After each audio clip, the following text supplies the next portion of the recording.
अस्सलामु अलैकुम प्यारे दोस्तों। एक बादशाह अपने सिपाहियों के साथ कहीं जा रहा था। उस वक्त सख्त गर्मी थी और गर्मी की वजह से उसे नहाने की हाजत महसूस हुई।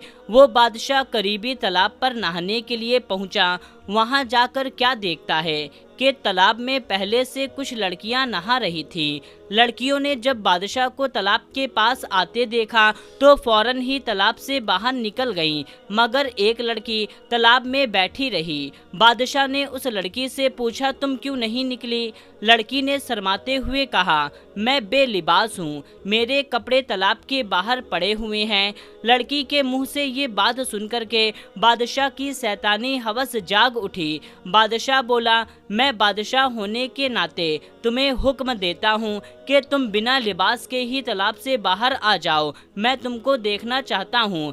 लड़की बादशाह का हुक्म सुनकर परेशान हो गई। बादशाह ने गौर किया कि जो लड़की तालाब में बिना लिबास के नहा रही है वो इन सब लड़कियों में सबसे ज्यादा खूबसूरत है। फिर से बादशाह ने कहा, तुम बिना लिबास के मेरे सामने पानी से बाहर आ जाओ। अगर तुम मुझे पसंद आ गई तो मैं तुम्हें महल ले चलूंगा और अपनी कनीज बना लूंगा। लड़की ने देखा कि बादशाह किसी सूरत जान छोड़ने को तैयार नहीं है। लड़की ने कहा, बादशाह सलामत, आपके लिए मेरा सब कुछ हाजिर है, लेकिन यहाँ पर मेरी सहेलियाँ भी हैं और आपके साथ में सिपाही भी हैं जो मुझे बिना लिबास के देख लेंगे तो मैं बादशाह सलामत के लायक न रहूंगी। अगर आप मुझे जाने दें तो मैं कल आपके दरबार में हाजिर हो जाऊंगी। लड़की की बात बादशाह के दिल को लगी और वो सिपाहियों को लेकर के वहां से चला गया।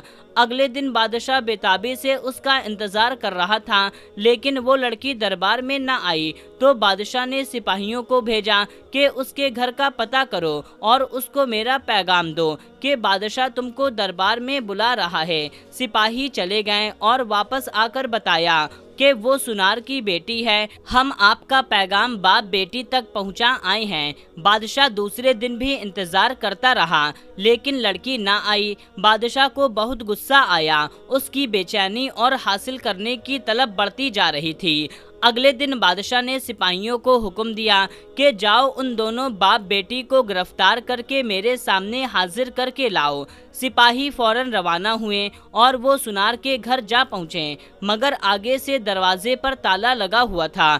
अगल बगल वालों ने बताया कि वो तो कल रात ही घर छोड़कर चले गए हैं।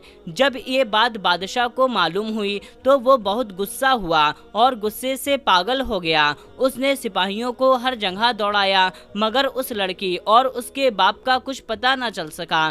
फिर बादशाह ने सल्तनत में ऐलान करवा दिया कि जो सुनार और उसकी लड़की का पता बताएगा उसे 1 किलो सोना इनाम दिया जाएगा। लेकिन फिर भी कुछ हासिल ना हुआ तो बादशाह ने अपने अगल बगल के रियासत के हुक्मरानों को खत लिखा और उस लड़की और उसके बाप को ढूंढने की दरखास्त करी और उनसे मदद मांगी, लेकिन वहां पर भी कुछ पता न चल सका।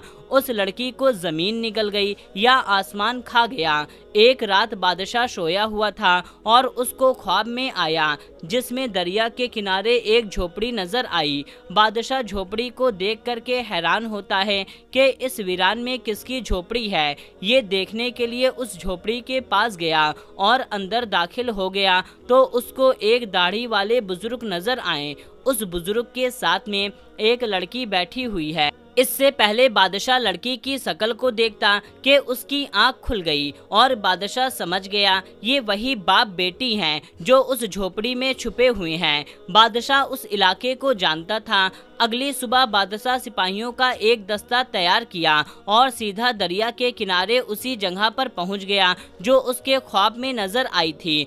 झोपड़ी के पास पहुंच करके बादशाह ने सिपाहियों को वहीं रुकने का हुक्म दिया और खुद झोपड़ी के अंदर चला गया। वहां क्या देखता है, एक कमजोर सी दिखने वाली बीमार लड़की सो रही है और वहीं पर जा नमाज पर वही सफेद दाढ़ी वाले आदमी बैठ करके दुआ कर रहे हैं, ऐ पालने वाले रब, हम कब तक जालिम बादशाह से छिपते फिरेंगे, जो चंद लम्हों की लुफ्त के खातिर मेरी नादान बच्ची की इज्जत खराब करना चाहता है। बादशाह फौरन जान गया ये वही लड़की है जिसको वो तलाश करते हुए यहाँ तक आया है, लेकिन वो कमज़ोर और बीमार नज़र आ रही है। और उसके बाप के अल्फाज सुन करके बादशाह खुद पर काबू न रख पाया और उसके बाप के पास बैठ करके रो रो करके माफ़ी मांगने लगा कि मेरी वजह से आप पर इतनी मुसीबतें और तकलीफ़ें आई हैं। फिर बादशाह ने उन दोनों को पूरे एजाज़ और इज्जत से दरबार में बुलाया और लड़की के बाप से कहा,